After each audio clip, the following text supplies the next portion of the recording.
Hello. Okay, all right. Welcome to episode the World of Warcraft Classic podcast, and today we're going to be talking about the release of Naxxramas. The final tier of Classic. Yep, I've heard from numerous sources that it is in fact an excellent raid, and we're going to come here to talk about how you too can down Kel'Thuzad. That's the last boss of Naxx, right?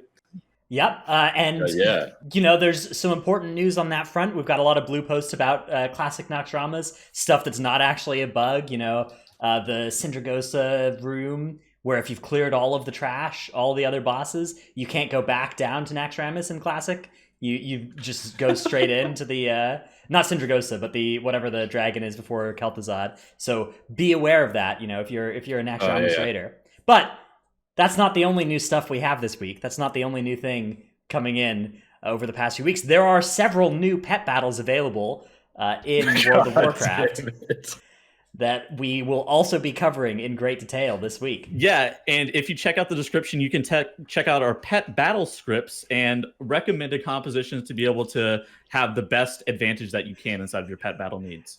Yeah, you know, there was a really hard one up actually yesterday in Maldraxxus. I don't know if you guys had the difficulty of fighting against that one. It was tough.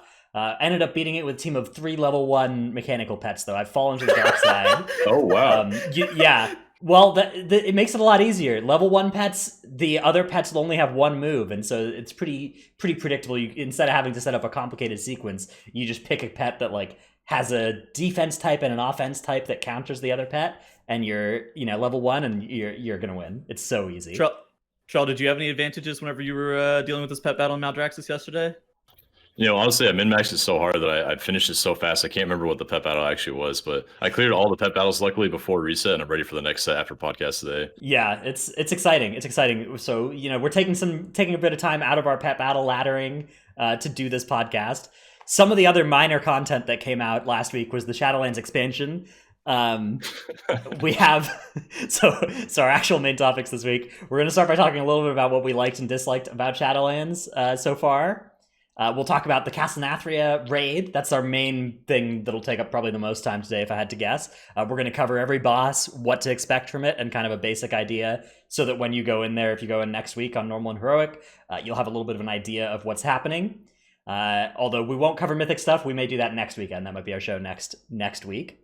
And then we'll talk a little bit about M+ as well, because M+ is opening this coming week as well.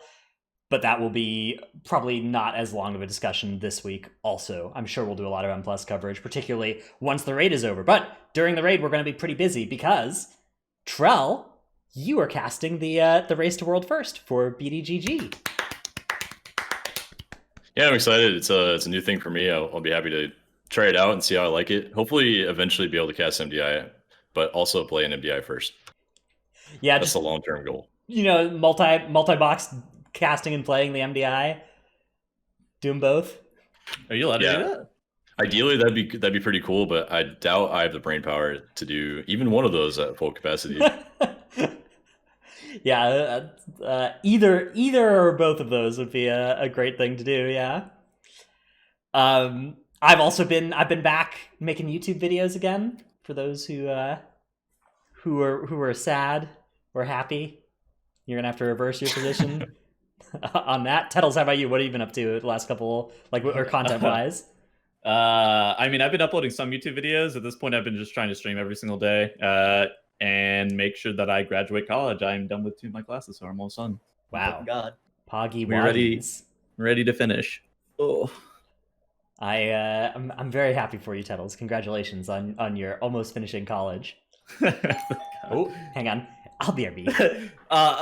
In the meantime, while Dratnus is going to sign for something at the door, yeah, that's basically it. So we have, like Dratnus said, likes and dislikes for the expansion so far. So we can start with the likes and dislikes. Trell, what have you enjoyed the most? If you had to give the absolute best thing that you've enjoyed from this expansion so far, what would it be? It's Stratos' mic. No, the best thing I think so far in the whole expansion, like overall, has been just like running through Mythic Zeros at low gear. I did Mythic Zeros at 140 on a couple characters in the first few days, and I just like really enjoy that for some reason. It's like almost dying from the smallest mob's melee attack is just like thrilling. We started likes and dislikes. He said that his Mythic Zeros at low level gear. Dradnus, what are yours? Oh, I love Mythic Zeros at low level gear. Yeah, that's great We fun. actually did a Trellskid my paladin tanking and Drat Moose playing Feral. a feral druid I saw that. instead of Mythic Zeros.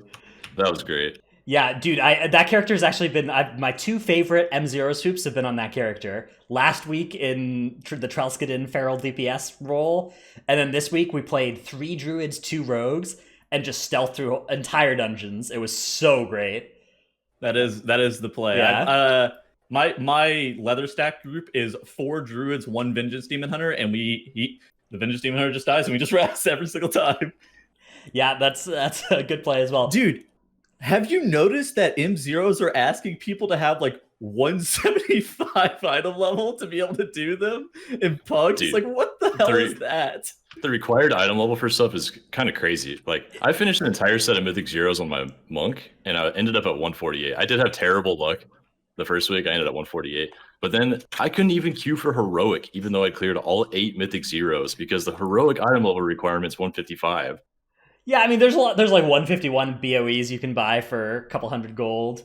There's 190 BOEs you can buy, obviously, for a lot more. But just kidding out with the 151 BOEs in whatever slots you don't get can bring you up, I think, to queue for stuff. But I don't know. I agree. It's always just Pugs, though, right? Pugs always just ask for basically the item level that the content rewards in order to queue for it. That's just Pugs, right? Yeah, it always breaks my brain whenever I do it at like wherever like your alt will be doing it at 140 item level, and you're like, oh, maybe I'll go do this through LFG, and the LFG group's asking for like 170. You're like, well, I guess I'm not doing this through LFG. I'll figure it out later. Yeah, it's I don't know. I mean, obviously, you could do it at lower item level, but it's kind of hard, right? Like there's mechanics that are tricky even for our groups, right? So like, if you imagine that people of the same item level have a lot less experience with the dungeons, right? A lot less of an idea of what's going on. It's easy to see why like a 140 item level Pug would maybe 9 times out of 10 would fail one of these dungeons. Yeah. So Jatnus, what has been your top thing that you've been enjoying the most out of the whole entire expansion so far? Okay, if M0 is taken, I can't answer that. I'm gonna go with the adventure table. The new adventure table is nice. I've been having a lot of fun planning out my auto battling, my adventuring, and the adventure table. In a wild swing, as perhaps the only person to ever answer this ever, Dradnos' favorite thing so far has been the adventure table. 5 out of my 6 characters are Kyrian, so that's playing on hard mode because your heroes are really bad if you're Kyrian compared to the other factions. But like, sometimes you do like some big brain placements. I've had multiple moments where I've like swapped the position of 2 troops and then barely won a battle because of it. It's really true. It's actually a lot better than the old mission tables, because the old mission tables were so boring. You just download an add-on and it would give you a percentage chance next to each of them, and you just click it. You just click through. Yeah. Okay, so Dratnos is out here playing auto chess with his mission table, and I'm just literally throwing troops and like, all right, maybe this will work. It's fun, dude. I think I'm surprised you said that as your favorite since you're Kyrian, and Kyrian has like the worst troops ever. They're so bad. The Knife Edge troops are actually really good. They're so healer, like, right off the bat. I heard there's a weaker now that can help you assign what troops to wear and shit. Oh, really? Yeah. Interesting. That's cool. I've been doing it all by hand. Half of my Kyrians have now completed the level 12 campaign mission, which is hard for Kyrian. Oh my god, it's hard. Next thing you know, Dratnos is going to also move from MS Paint to like drawing stuff on a whiteboard to be able to illustrate his points instead of using anything digital. Yeah, well, that's what I got this whiteboard for, is so I could write out how to, like, I could draw out the mission table map and show, like, what's going to attack where. All right. Something else I've really enjoyed about expansion launch is, as a tank player, going into Pug normal dungeons to level and pulling multiple packs at once, and the group flaming me and getting mad at me for going too fast. That has been top tier tank gameplay of being too knowledgeable to actually upset the other players in the group. Yeah, it's tough because like sometimes people will like overpull and then it wipes, and like they're relying on the rest of the group also knowing what they're doing. But like if you actually are able to just solo carry and pull 3 packs together and like do it all and there's no problem, and people are still getting mad about that. It's just like I don't understand. I like Halls of Atonement. Yeah, if you can tank it, right? If you're not just like, if you're gonna die and then blame the group for not stopping something from the like 10 mobs you pulled, then okay, that's not a good idea in a pug. Don't rely on pugs to stop the Houndmaster Frenzy cast or whatever. But if you can just solo it yourself, right, or basically solo it yourself, and you do that and it goes smoothly, I don't understand why anybody would have a problem with that. It blows my mind. It's like the polls are going great. I'm pulling like 5 packs at once, but they are going very well, and it looks like people are living. So some people actually leave the group after those polls, and I'm just like mind blown. Yeah, there's definitely a balance to be struck. If you want to do like the entire dungeon pull, obviously you want to go in a group. But also, if you want to pull really slow, find a group of people that want to do that, right? If you're gonna LFG, and then you should agree to take whatever works in the group, and Dude, okay, how have you guys? What do you guys think about people queuing into heroic dungeons and then leaving after the first boss? Okay, I have an interesting take on this. I think that it's queuable content, so I am more okay with people leaving after a boss that they are desiring, because they are not they do not have a social interaction or social implication on the line whenever they are queuing in through LFG. Yeah, I agree with that take. I think that's just like how the game is designed right now. Like if you don't have your legendary, you're going to want to get that legendary. And if you're queuing for heroic, you're literally only queuing for heroic to get that legendary. So once you miss your opportunity, it's like, why am I here? I don't really have a commitment to finish the dungeon because I queued. Yeah, I would describe it as like it's an unfortunate behavior that should be solved by the incentives of the system, not by asking individuals to just shoot themselves in the foot. Yeah, I saw somebody on Twitter talking about it, and they were like, people leaving heroic dungeons, shame on you, blah blah blah blah blah. And I'm like, dude, I am not sitting through a whole entire heroic dungeon because I had a chance of getting my legendary off the first boss. I'm not. I am not getting any benefit out of being in this heroic dungeon. I'm leaving.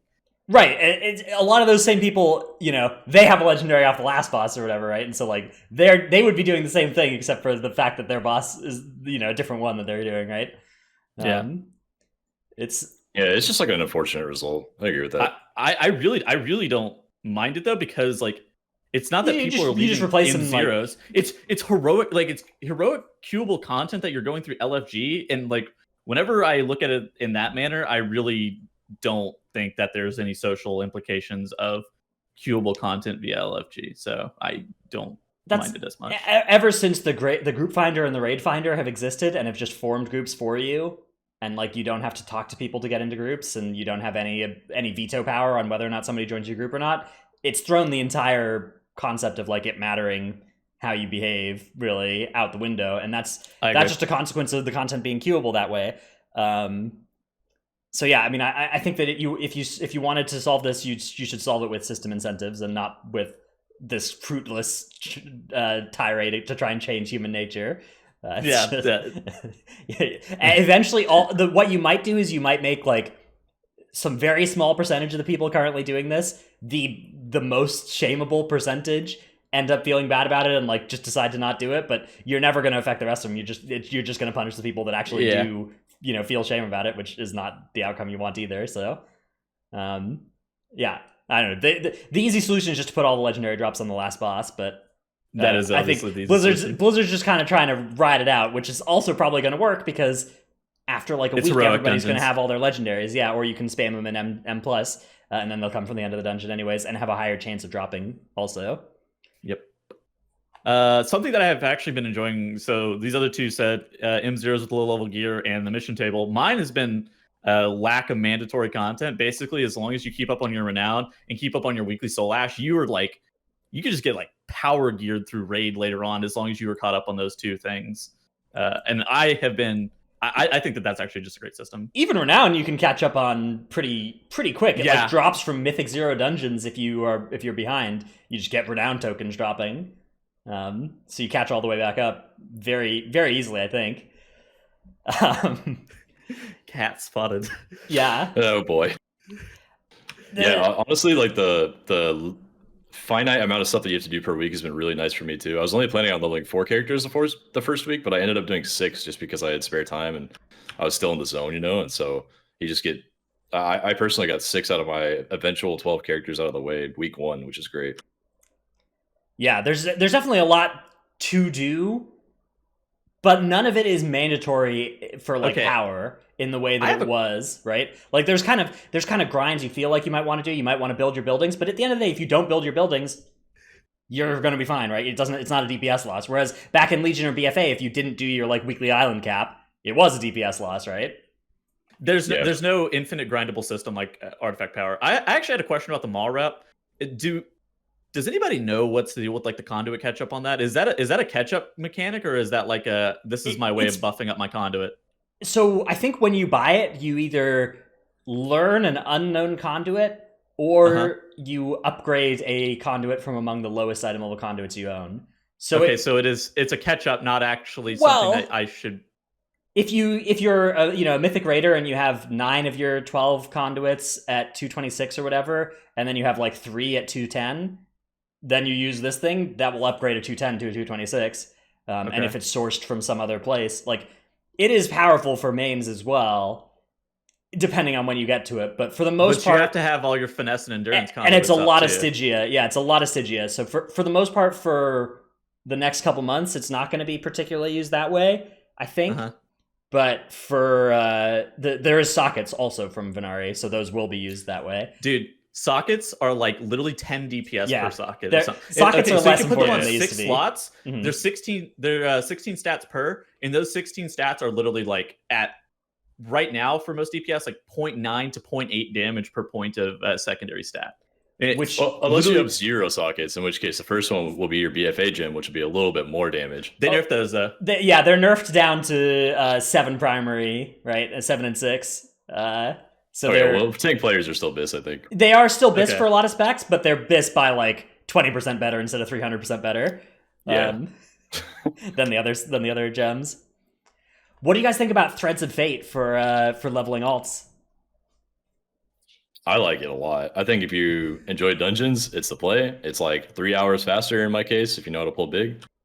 Even if you don't know how to do the dungeons super well, you can still probably do it faster than leveling through the campaign if you have a couple other players with you, especially if they're geared. Like when you're level 50 up until about level 55, 56, your character is like immortal and doing infinite damage. If you're a Nilotha gear, it's impossible to be killed.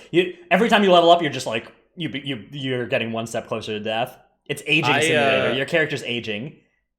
I actually like Threads of Fate too. I absolutely despise questing though, so anything that can help me avoid questing is. Have you guys done Threads of Fate and then like World Quest leveled, or have you just done dungeon leveling? Yeah, I've done a little bit of that too. Yeah, I did a little bit of that. I've done 3 characters that way. Too grindy. It's I also preferred it to the campaign, although I don't think it was noticeably faster. I think it ended up being about the same speed, both in the kind of 7 to 10 hour range. But it was a lot nicer to not be on rails. It's incremental is what I like about it, especially the like bonus objective world quest route is incremental, and basically you have to take a break after a little bit of time. The bonus objectives are bait. Those are bad. They're so bad. The only time you do them is there's like 2 that are efficient in the whole Shadowlands. There's like 1 in the bottom right of Ardenweald, and that's a good bonus objective. But the others are all like kill 1 guy, get 1% on your bonus objective, and it's worth like 17,000 experience. So you're basically just grinding mobs at that point, right? You're grinding mobs with like a 20% experience bonus on killing them or something. It's not efficient, but side quests and world quests are good, and sometimes those are in the same spot as a bonus objective, and it's a little icing on the cake. Yeah, I think in order of speed, it would be dungeon leveling through Threads of Fate with a full group, and then actually campaign if you're solo, and then after that, Threads of Fate leveling solo.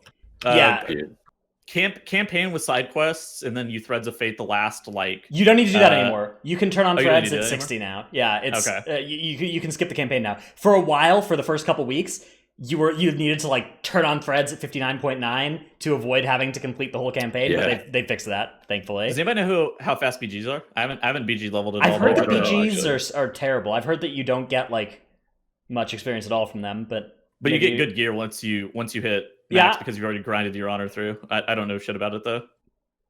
Yeah, I also don't know. Could be worth it, yeah. I've not done any PvP. this expansion, except Same. for ganked 2 Alliance players in the first leveling run through when we were war mode on, because my group was bloodthirsty. But besides that, I've engaged in 0 PvP this expansion so far. I've heard there's some wild stuff going on in the Maw with war mode. Yeah, they ended up changing it to where I had to turn war mode off. I was getting fucking camped right outside of the Venari hold area, and I'm like, all right, you guys gotta stop. It was just like a horde of Alliance. You're like, holy shit. I always run into the Maw one time with war mode on, and I was on a tank spec luckily, and I walked out of Venari's place, and I just saw like an entire field full of skeletons, and I was like, oh shit. Yeah, because they have their objective to kill 20. Yeah, against overwhelming odds, right? And the best way to do that is just you stand somewhere there's going to be a lot of horde, and, flight path. Of course, it's right there. It's like right outside of Venari hold. You're like, what is this shit? Other than the war mode stuff in the Maw, how have you guys felt about just the Maw in general? Oh, I think it's trash.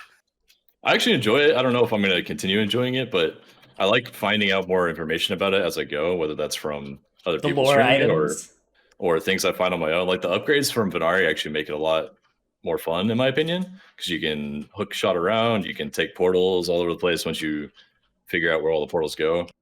You guys been gliders in the Maw are really fun. You can skip over a lot of stuff with the gliders. Yeah, have you guys gotten to the Shade Hat or the hunt in the Beast Wardens yet? Or, I have not. Okay, I guess Tettle's missed like 5 days, so he's a little bit away from that. I missed like 2,000, 2,500 rep, and I just have not been grinding as much. It's only the people that were like full clearing and doing like even a little bit more min maxing than just filling all the way up to 5.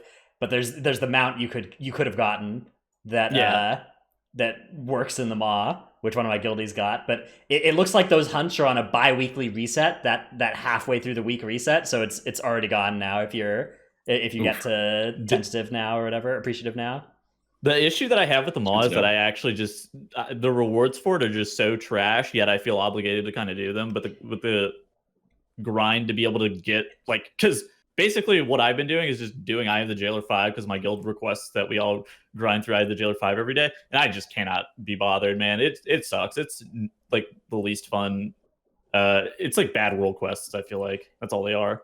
Yeah, I definitely I think that a lot of people dislike the Maw, but you're really not that far behind. If you just go to the blue exclamation points and do those every day, you're gonna be fine, right? Like I'm also an idiot to do it solo, right? That's part of my biggest problem is that I'm doing them solo, and so like it's taking exponentially longer to be able to complete the objectives and like the world quests and shit like that. And I'm just like, oh my god. Yeah, I think the Maw's a lot more bearable if you have 2 people. Yeah, or definitely. If you're 2 characters but 1 person in real life, and you're multi-boxing a druid to ride on for your monk and rogue. Ooh, that's a big move. Yeah, the Maw is definitely a polarizing one.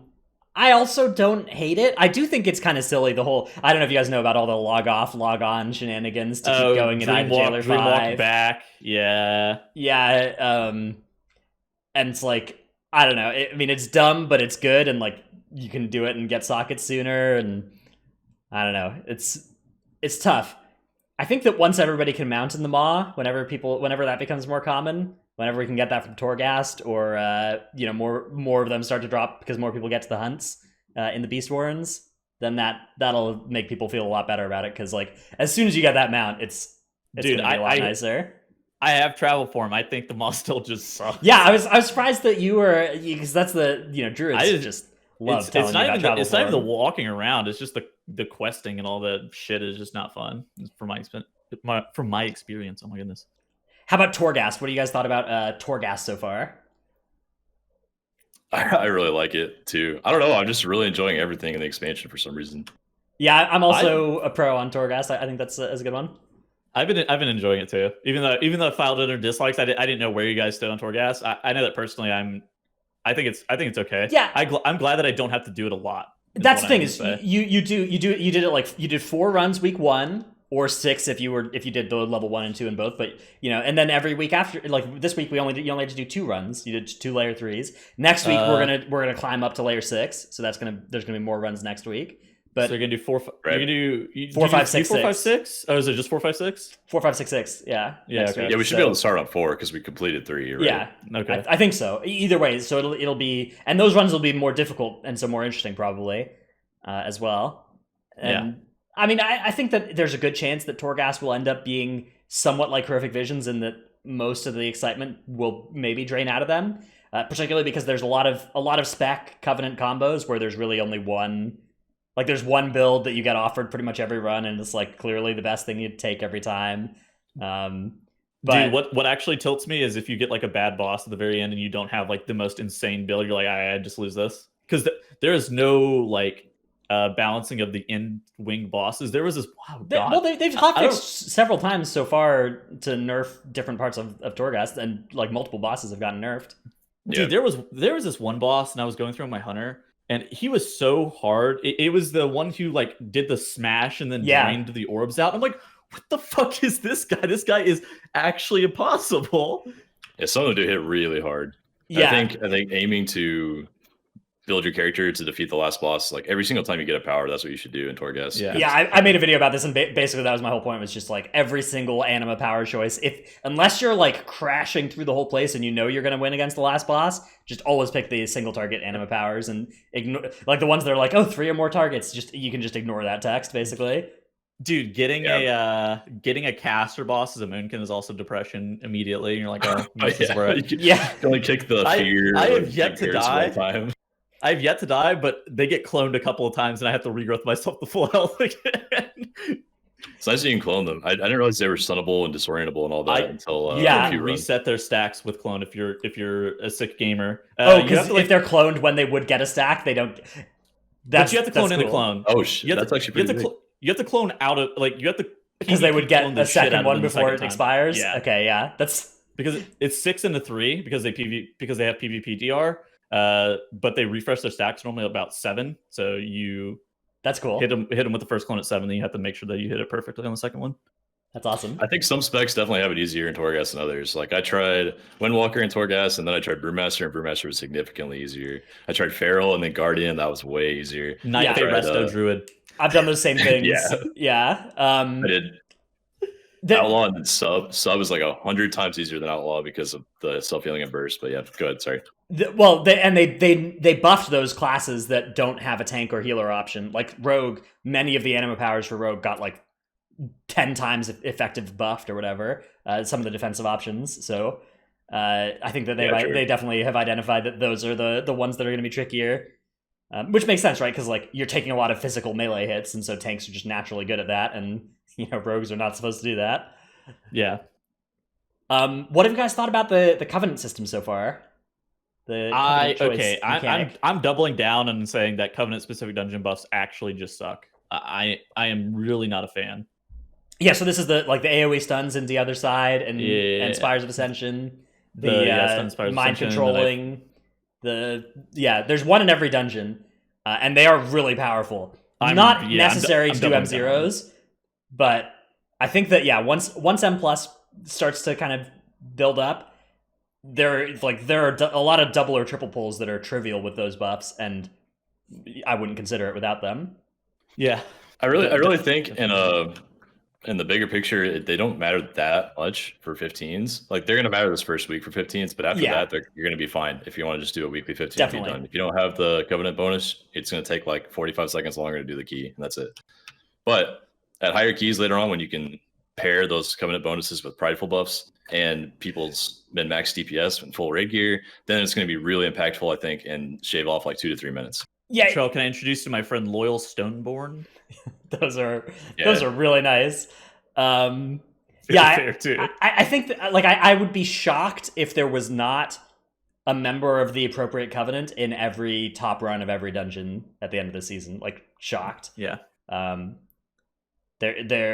think they're definitely going to impact there, but like you said, there's a lot of room to give up, huge efficiency and still time weekly keys once 15s become weekly keys, which obviously this first week very few people are going to complete 15s. A lot of people think they're going to complete 15s this first week, and a lot of them are going to be getting slapped around in +6s. Yeah, we'll talk about that. We're talking about that in a second. Yeah. Later. In general, I think the Covenant choices are fine right now. Yeah, they Assuming haven't that had to no nerf any covenants yet, right? Assuming that no tuning occurs. If as soon as something gets nerfed or buffed, it's like, what the fuck? That's when we're gonna have to see how people react, because there's a lot of people that are really delighted with the whole covenant system right now, and I think that it's a lot of fun too. I think that, you know, the covenant halls, all that stuff is good. It feels really nice to like have a home zone that you get better in your home zone, and that's all cool. But certainly the first time somebody gets nerfed or buffed such that they're now in the wrong covenant, that's going to be the test of whether or not they are actually a fan of the system as is, because we haven't had any of that yet, right? We're here are my thoughts still on it. Smooth sailing. Especially with legendary crafting early on. If I am making an informed decision and know what I'm getting myself into, I am fine with making the covenant choice, and I'm fine with making the legendary crafting choice, especially since I'm only going to probably have one legendary early on for raid prog. If I am making a choice and I don't have all the information, if I have like significantly imperfect information, because what is supposed to be a long-term decision turns into something that gets slapped down with a tuning pass, I'm going to be upset. Yeah, the legendary crafting is definitely an interesting place as well. I think most high-end players are holding off as long as they can, but I don't know. I mean, it'll help clear heroic and normal faster, and certainly as soon as you get into mythic, you know, if you're trying to delay your craft even past then, you're costing yourself time on those bosses potentially in order to be more resilient to a nerf or buff later. And it's tough because, like, if they do nerf or buff it, yeah, it was the right move, but it's so hard to tell. Yeah. And Ian in his Wowhead interview did say that they were going to cautiously nerf and buff stuff, but like at the end of the day, like that can make or break a tier, especially since some stuff seems to be pretty in outlier territory. So I don't really know what to think. Like Unholy DKs and Moonkin legendaries are probably in the outlier territory, and so you just like sit there and you're like, oh, those gonna get slapped down. Like, I don't really know what to think about that. Yeah, Unholy and Moonkid are doing top single target damage in a lot of sims I've seen, actually, right? Yeah, Patchwork Moonkin is really good, but like once you start adding additional targets, like Night Phase starts to fall off pretty hard. Right. Yeah. But the legendary is like a 20% damage gain, and no other legendary is 20% damage gain. You're like, I don't really know what to fucking think about there that. are some specs that have some nice covenant options for sure. I think it's only a couple, but like something like Guardian Druid actually has a consideration to be made for every single covenant, and that's sweet. That's dope. Unfortunately, like the boring option is maybe the best one, which is just Kyrian, where dude, the Kyrian covenant for Guardian is so boring, except for maybe a little bit in raid, and it might be just the general all-around best one. But the other covenants have so much cool stuff going on for them, and they're all potentially viable. As Kyrian Druid specs, you always link to DPS, no matter the Kyrian Druid spec, because Guardian links to a DPS because you're able to use the pool on healing, damage taken, and damage dealt. Same with Resto. And like if you link to a tank or a healer, then you limit what you can actually use it on. It's so troll. Yeah, and it's weird because two Kyrian Guardian Druids can't bond to each other profitably. The second one is just not doing anything useful because Druids can't, like, you can only have one bond active on you.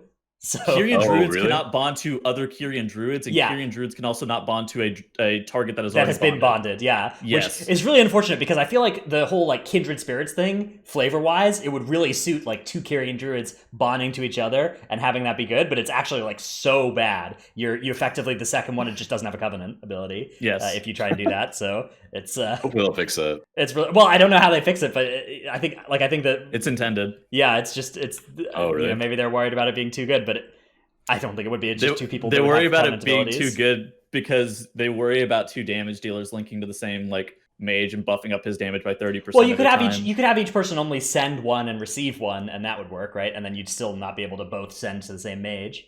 But they don't want you to create a tether, right? So say we have two Kyrian Moonkins and exactly. They don't want two people to bond to each other, which I think is kind of a shame because. First of all, if you're just in a group with three Kyrian Druids, which one of my good dungeon groups was, it's somebody's left holding the bag. And then second of all, it feels like flavor-wise that would be good. But it's a small complaint, you know, because that's going to be such a rare case. The tank covenant situation, though, is definitely a little bit of a Kyrian-filled place. So for raiding in particular, almost every covenant or almost every tank is leaning Kyrian. At least it's either a good or the best choice for every tank in raid. Between me and my co-tank in raid, we have 12 tanks between the two of us, and 11 of them are Kyrians, which is quite a high amount of representation for sure. I think part of it is just like Vial of Serenity is so good for tanks, and there's so many tank bleeds in the raid as well that Vial removes. And then, Fleshcraft you're never casting in a raid environment, basically, except for, like, maybe you can do it if you're off-tanking and you're not currently being hit, but you're not going to do that. Door of Shadows is like, are you casting that when you've got threat and just getting slapped around? Soul Shape, good for DKs, but most other tank specs have a ton of mobility, good for Paladins too. And then Vial Serenity is just up there, like, actually doing a lot of work. And so it's so good. I mean, on top of that, you have Elysian Decree, Kindred Spirits, Divine Toll, like, all of the fucking Covenant's abilities for those tanks are just really good too. Divine Toll owns. I love that spell. The only one that I have that's not a Kyrian is actually my Paladin, so I'm missing out on Divine Toll to play Ashen Hallow, the Venthyr ability, and that one also cranks. Dude, it cranks so much. And it's now that so they nerfed Prop Paladins. That's the first tuning change they've done so far, was they nerfed the Prop Paladin conduit into the ground effectively. They deleted it from existence, but the Ashen Hallow conduit's still very good. Prop Paladins are still doing top damage out of the tanks though by quite a bit, so the conduit nerf was not all that needs to be done. Do we think that raid groups are just going to run like Vengeance Prop Pally for damage? So Vengeance is mitigation, for those who don't know, is like insane. There's definitely a lot. So top groups, I think Vengeance is going to be very popular, because I think you're not going to want to bring a Havoc Demon Hunter for the very top groups, and so because of that, you basically are locked into a Vengeance regardless. The other spot, I think, a Brewmaster is going to be a pretty common choice, because Brewmasters are looking pretty strong, and also bring that debuff that means you don't need to bring a Mistweaver or a Windwalker. But Windwalker's also good this tier, I think. So a Windwalker is going to be a fine choice, I think, for those groups. And in that case, you could play a Paladin for damage, or like a Druid, or something as well in that second slot. So yeah, I think that all the tanks, like what we see in the top end groups, it may look like there's only a couple options, but I think that there's actually all the tanks are looking good, and all are going to be good in raid. I think they're all pretty balanced in raid. All the tanks defensively are looking real great for raid. Warrior may be like a little bit of a notch below, but honestly, I think there's more like hype around Warrior being bad than it actually is bad. I think Warrior's fine. I really do. If Spell Reflect is good on a boss, then Warrior's going to be I think it's mostly just like as long as the damage is blockable on the boss, which sometimes it's not. And those fights are really slap you around as a warrior, but as long as you can avoid that, you're going to be fine. Okay, I think that is our likes and dislike list pretty much full through. I think I think we were just rambling is all we were doing. The basic TLDR is that everything looks good so far. The things that we don't like are like there's some, maybe the mod for some of us is I don't like conduits. And then and also the like looming balance changes are definitely a source of anxiety. I don't know, it's weird for me because I personally am not too anxious about it, because I have so many characters there's no way they can buff every tank spec, right? There's always going to be a best one, so I'll just play that. It's fine. But I've got looming anxiety for like the everybody else. The people who did only make one character and have a nerf looming for their Covenant there. Let's move on though. We've got a lot to cover today, and we're already at like 40 minutes in. So fasten your seatbelts. This is going to maybe be a long one. Well, we did talk about the classic Naxxramas tier. That's true. We got through Naxxramas pretty quick, just like Classic, just like they did in Classic. So true. Let's move on to our tip of the week segment. In fact, actually, I think our show's been going on for longer than Naxxramas took to get cleared. So my tip of the week this week is that in the Mist of Tierna Scythe maze, here's a little fun fact. If there are ever any two symbols in that maze that share two characteristics, so say there's two full leaves, then any symbol that is an empty flower must be the odd one out, even if you haven't seen the fourth one, even if you haven't seen the fourth spot in the maze. And you can map this out. You might think, well, what if the other one is also an empty, or like is also an empty flower? But then that would mean you have a duplicate. Yeah, you'd have you wouldn't have any odd ones out there because one would have to have a circle and one wouldn't, and among your full leafs, one would have to have a circle and one wouldn't, and so you'd have 2-2-2 instead of 3-1 for the characteristics. But Dradnus, what if my object permanence is weak? Yeah, I actually suggest for people to just leave somebody stationed by each of the mist things, and that'll make it a lot easier for you as you're learning it, and you're not trying to hold it in your head. I think the tank should always drag at least the pole to one flower or one pedestal, whatever, and then like the healer can stay back if they don't want to run around during the encounter, they can just stay back on the original one, and then 2 ranged DPS or just one can go to a third. Yeah, it makes it like a little bit more annoying for like chain heal, healing rain, Efflow.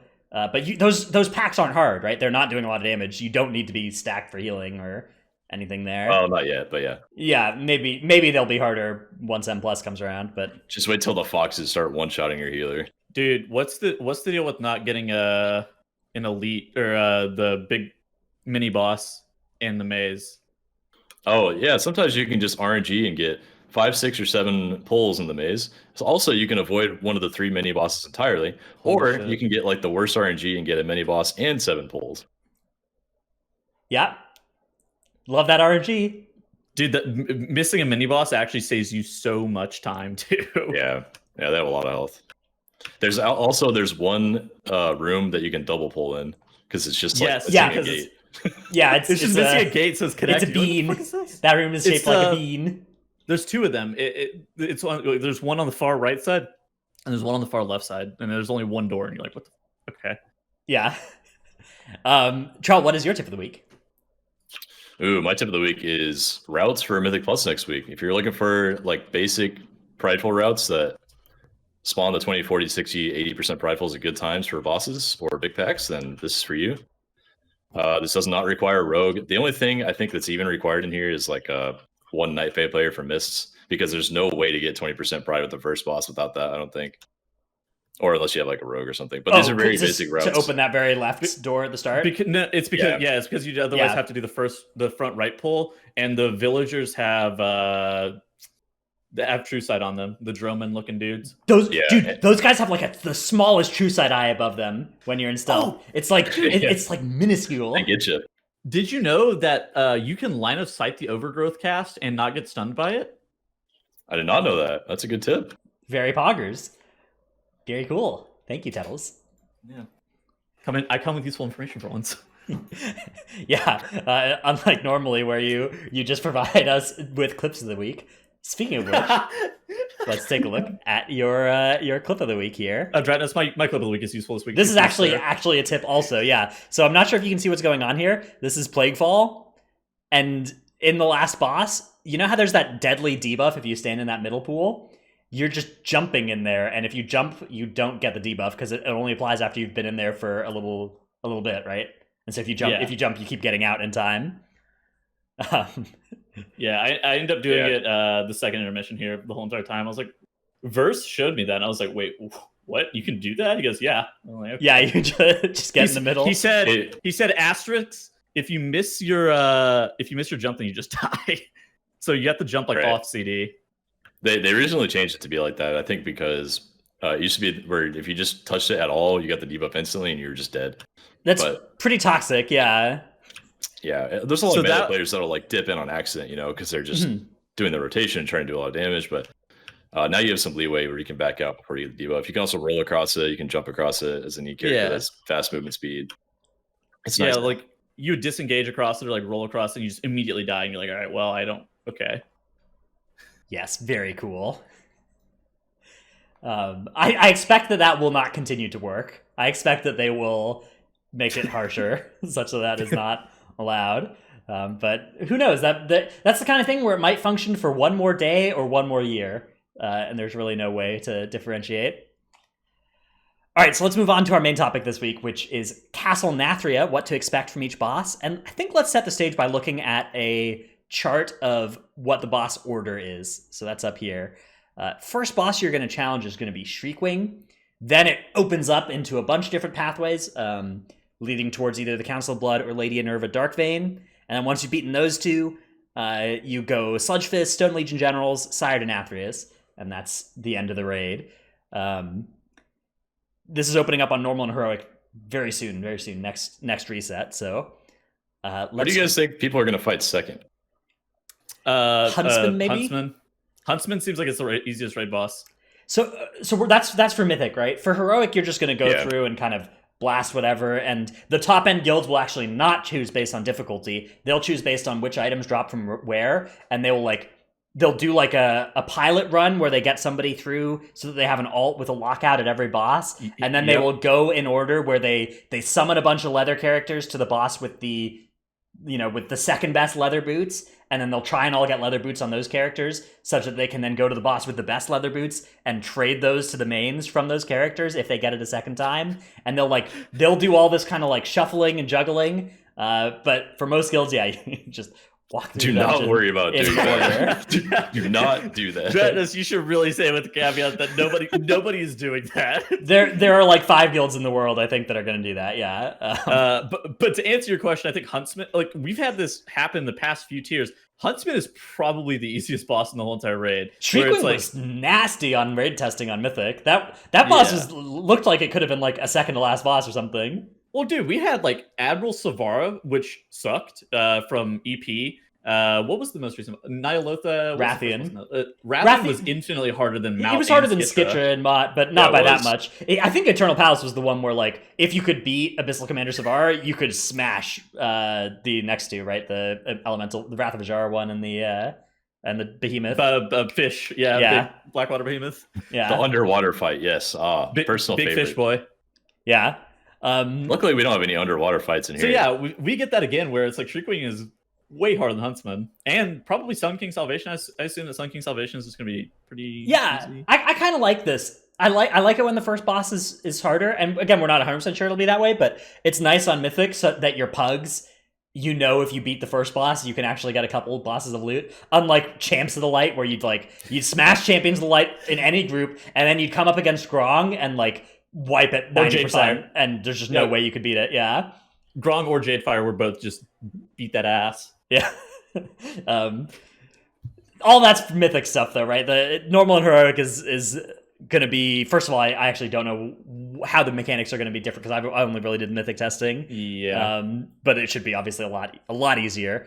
Denathrius heroic may be challenging though. I don't know if you guys remember, Gahoon heroic was not the easiest customer at the start of last expansion. That was the first and boss 2 of the expansion. Well, Sire Denathrius has a lot of Blackhand vibes, and Blackhand notorious for being the hardest heroic end boss of all time.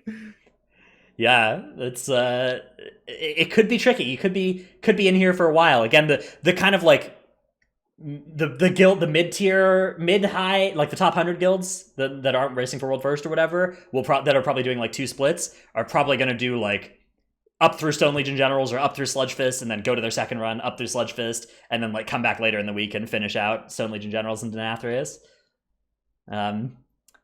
Let's start by going boss by boss though and talking about mechanics. So we'll start off with Shriekwing because that is the first boss of the raid. Shriekwing, pure single target.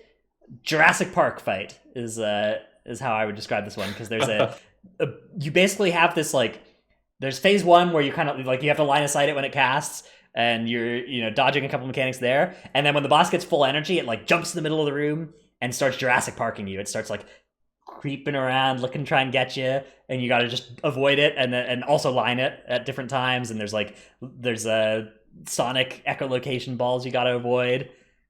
Very cool. I actually think that's a good description of it. Tuttle's like, what the hell is going on? But yeah, Tuttle's so mad about it. It's like in Jurassic Park where they're hiding from the Velociraptors, and then like some loud kid like spills a can of beans or something, and then they all die because of that. So make sure your raiders don't do that. But what about in Jurassic Park whenever that guy goes and hides in the toilet and then gets eaten by the Tyrannosaurus Rex? Well, he got hit by an echolocation orb. No, he didn't. He was in the toilet. They blew up the outhouse. Yeah, that can happen here too. Sorry for the spoilers of the 30-year-old movie. That's a good point, Tettles, about Shriekwing. Yeah, I agree. Very relevant. Yeah, it's gonna get. I think this will really catch out a lot of players in many guilds. This boss will they will have a hard time with Shriekwing. People that like you can usually skate by the first several bosses and like not really, but it's kind of like Zanesh where there's just going to be like people that will wipe your raid if they're not paying attention. Is there a raid wide wipe mechanic on heroic and normal? Is that implemented in heroic and normal, or is it, because I know from testing it was insta wipe your whole entire raid, but I think it got changed to be a personal kill. There's a mythic mechanic that is like a lantern that is an instant wipe if it gets screwed up. On normal and heroic, the only thing is that if somebody gets caught in the Jurassic Park phase, they'll do a 6-yard AoE around them after a couple seconds. So yeah, but it puts a circle on them. So it's it was insta killing during raid testing. Like your whole fucking raid would just die during raid testing. It's not going to be that, I don't think, for normal and heroic. But I do think it will be a case of like if a couple people screw it up, or if somebody screws it up and you're caught in a bad spot where you have to stay next to them, yeah, you're all going to die. This dude could potentially be the hardest first boss, like we've seen in a hot minute. Having the insta kill mechanic on a first boss is really funny. It's also possible that it's going to do like a quarter of your health or something, and you're going to need like 4 people to screw it up for anybody to die. I think if you get hit by an orb, it doesn't even kill you. It just hurts you initially, and then it targets the spot where you got hit by the orb, by a gargoyle, and then you can actually just move out of it. The raid just has to be aware that people spawned up gargoyle there. Yeah, on raid testing, it was nasty. It was attached to the person. Yeah. So yeah, that one shouldn't take too much time though for most guilds. Then the next boss we have on the list that we'll talk about is Huntsman Altimore, because we do think that will be the next easiest one. But of course, you can go any direction you want in normal and heroic, and it'll be fine. Huntsman Altimore is primarily a 2-target encounter. You're just fighting a huntsman and his pet dogs, and he has a different pet dog at every time, and they share bosses with each other, which makes 2-target cleave extremely efficient. Anything like a Destro lock that's doing havoc damage that's fantastic to 2 targets. Or like a sweeping strike saying Arms Warrior is going to be really, really, really happy in this situation. Arms Warriors in particular, man, sweeping strikes executes off of those dogs for such a high percentage of the fight. It's going to be nice. 4 execute phases, actually. Wow. Yeah. That's a good Arms Warrior fight. Very, very poggers. There are 3 different dogs that Huntsman Altimore summons, and they really don't do too much you need to worry about on heroic. The main thing is for tanks to worry about like movement, and then there are some ads that you're going to want to CC and focus down. Yeah, but that's with Barghast. That's Barghast. Yes, that's the second dog. Yeah. So yeah, the 3 dogs, basically Margor is the first one. He dashes with an AoE bleed. You have to like group soak it. It's really not that bad.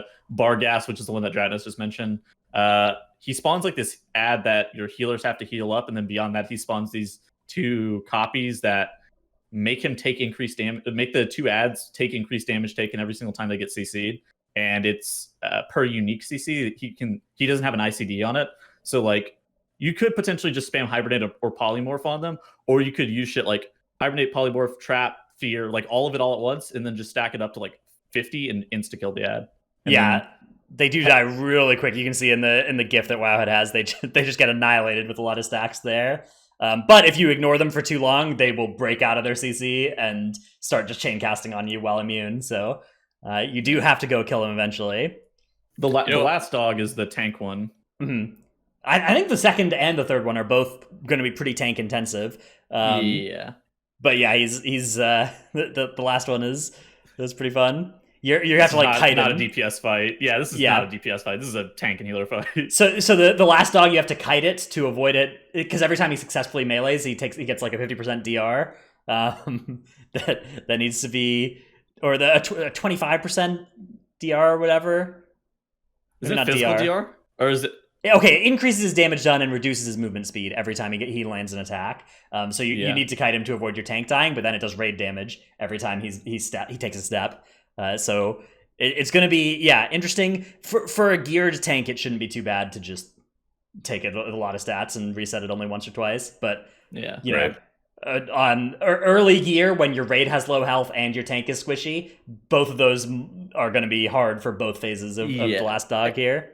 Every time he takes a step, it is an insane amount of raid damage from what it looked like in testing. I don't expect it to be that hard though whenever it goes live.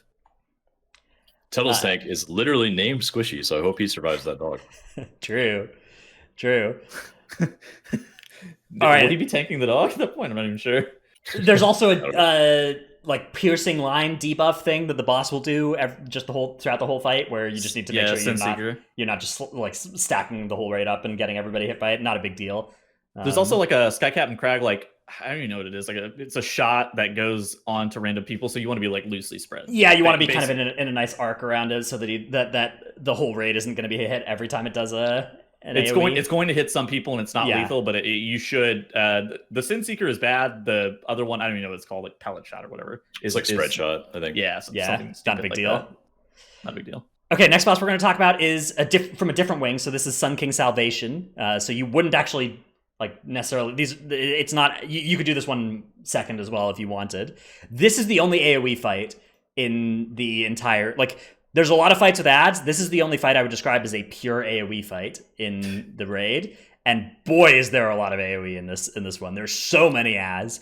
They're spread so far apart as well. Shout out to target cap. Yeah. You know what's just funny, in time for target cap. You know what's funny? Even though it's an AoE fight, I don't feel like any of the ads do like shit. But this is most likely just a healing fight where you end up healing up Kael'thas. And then he summons like the Shade of Kael'thas. You end up DPSing down the Shade of Kael'thas, and then you just heal back up Kael'thas again. And he summons a Shade at like 40 and 90%, and you also like click these urns around the room. And there's like periodic ads spawning, so you just AoE the whole time. But it's really just a healer fight. Yeah, it shouldn't be too. It's not that important to like get your big AoE, but like the best damage classes on this are going to be the Moonkins with their Starfalls that are uncapped and can hit everything regardless of where it spawns. And like Barrage Hunter and shit like that. Yeah, Paladin's Ashen Hallow for 30 seconds of every 4 minutes, they're going to be vibing hard.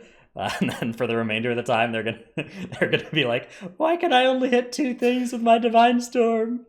I think it's worth noting though that a lot of the healing done in this fight to the boss is done by the raid, not the healers.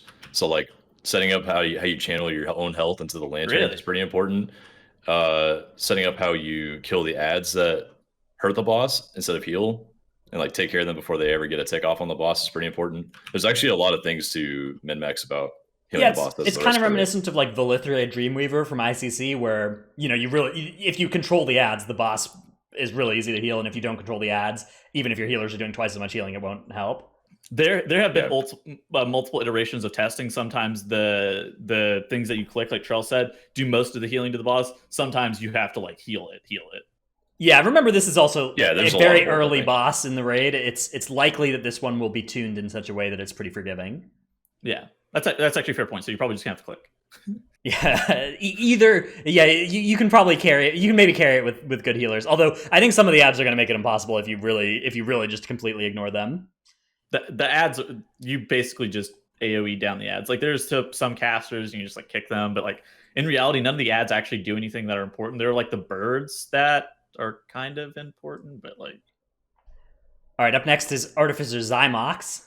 This is the portal boss. This is a cool fight. Yeah, so 2 people get targeted for dimensional tears, and where they stand when it expires forms portals that you can use to travel all the way across the room. Mm-hmm. You just run into them and you'll teleport. Very, very cool idea. And then the whole rest of the fight is just movement around the room. We had 1 healer, 1 range targeted, or 1 DPS, or 1 melee DPS and 1 range targeted. Did you guys have similar experiences whenever you guys were testing it? Because I tested like a really early iteration of it, and I don't know if they ended up changing it. I don't remember who was targeted by it. All I remember is that we had like markers where we were going to go drop them. And so then you have these like seeds that you need to pick them up and move them, and like it's kind of like the barrels in Toldagor, the third boss there, Night Captain Valyria or whatever, where you kind of want to get all the seeds in a similar spot, and they have a 50-yard AoE explosion around them, so you got to get really far away from them. So it's really movement intensive, and you want to make good use of the portals to get away from stuff all throughout this fight. Now hear me out. The seeds spawn where you gotta port them away from the raid and drop them off before they explode. But maybe they spawn like kind of before the portals go down, so you could like stack up the 8 seeds somewhere by the raid and then just drop a portal on the seeds right before they go off, and then it ports all the seeds away. Does that work? Can you port the seeds? I don't know. I heard you could like port 1 seed, but I don't know the timings. Yeah, I don't know shit about that actually. The end of the fight, then you get the Edge of Annihilation mechanic. What does this one do, Tettles? It's the big suck, where it's like he continuously like sucks you in, and it's like an insanely big pullback. Like he's pulling you into the middle of the room, and there's like the circle. If you're inside the circle, whenever the Edge of Annihilation ends, then you just die.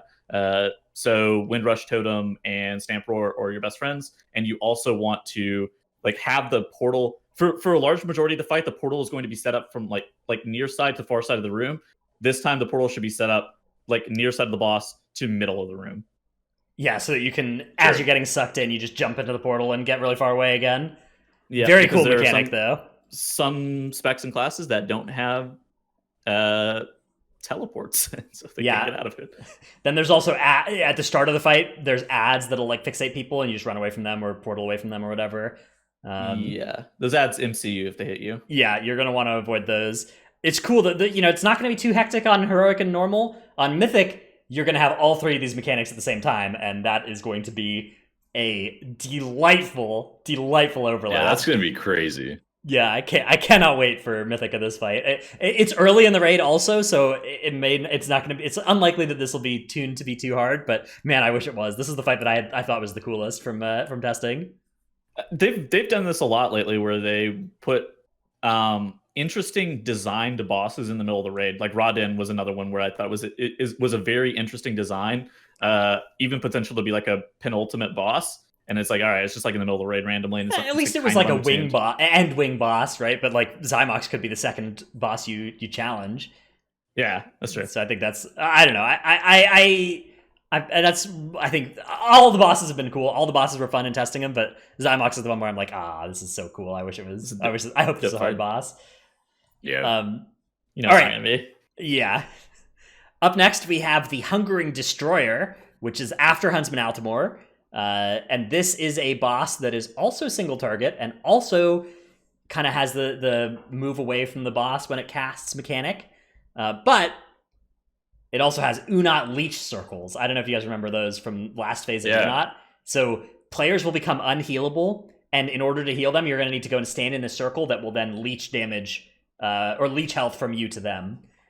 On Heroic and Normal, not going to be too bad. You just stand in, you have a couple people standing in people's circles, it's fine. On Mythic, you're going to have to, you can't stay in somebody's circle for long. And so that's going to be a real challenge. And then, there's a lot of mechanics to dodge while doing this as well throughout the fight, and like running away to do from the boss, right? Yeah, there's a lot of mechanics that cause you to run away, I think. Expunge is the soft enrage where it drops the orbs. What were you going to say, Charles? I was going to say, there's one mechanic where the tank literally takes the boss to like the other side of the platform, and the whole raid just stands like max distance from it to take little damage from a huge AoE hit. Can't remember the name, but... that's Consume. Which Consume. Is also the big suck or whatever, again, like the sword on Zymox, right? You're just getting away as far as you can. And there's like a, dodge the projectile beam void zones from the boss mechanic as well. So a lot of mechanics to dodge. They're all pretty projected and blue. And so just don't stand in the blue stuff, except for if it's to heal your friend on this fight, and you're going to be fine. What do you think about soft enrage on the room? You think it's just going to be undertuned in general to where the soft enrage doesn't matter? Yeah, maybe relevant on Mythic. Unlikely to be relevant for most heroic groups, if I had to guess, unless you were going in, like, maybe on Tuesday, if you're really undergeared and you're, like, tugging it up, this might be something where you start experiencing enrage timers. For context, like, the expunge cast drops an orb, and like the orbs do considerable amounts of damage to the person who is soaking them. So you're probably gonna have to soak them with like a bubble or a turtle or something like that. If you do elect to soak them, maybe a third tank or some scenario like that. And that, like, it's a soft enrage on the room is basically what it's supposed to be aimed to do, from what I understand. All right, let's move on to the first end wing boss, sort of. There's only it's hard to describe these as wings, but the first like boss at the end of one of these branching paths in Nathria, Lady Enerva Darkvein. So this boss is this is a cool one. There's basically anima containers filled throughout the room, and each one corresponds to a different mechanic, and you fill them up with anima as the fight goes on, and it empowers those mechanics and makes them harder to deal with, which is a really cool idea. You like open and close the containers, and I like the fact that this fight and the Huntsman fight both have mechanics that stay the same throughout the fight, but get harder. Like the same mechanic evolves throughout the fight. Like the Huntsman shots, the triple soak shots, those like change every phase of the shot, every phase of the fight. And then in this Enerva Darkvein fight, all the like triangles in the middle that people have to form become harder and harder because more stuff's going on, and like the tank debuff gets worse and worse, etc. Yeah, so there's the 4 different containers, and each has its own mechanic. I think that triangle one is the coolest. You get like linked, and you have to put your beams over certain points on the room, and then eventually there will start being like void zones between the points, and you need to make sure you don't stand in that, and so it gets harder and harder to put a beam over all of the vertices. It's like the Helya circles. If you guys remember those. Yeah, except they're actually like the cutters, except they're actually targeted on the players now. Mm-hmm. And you're like intentionally trying to cut spots on the room rather than the cuts being from like a boss mechanic that's trying to kill you. Yeah. Although I think it does also still kill you or do damage if you're caught by the cutter beam.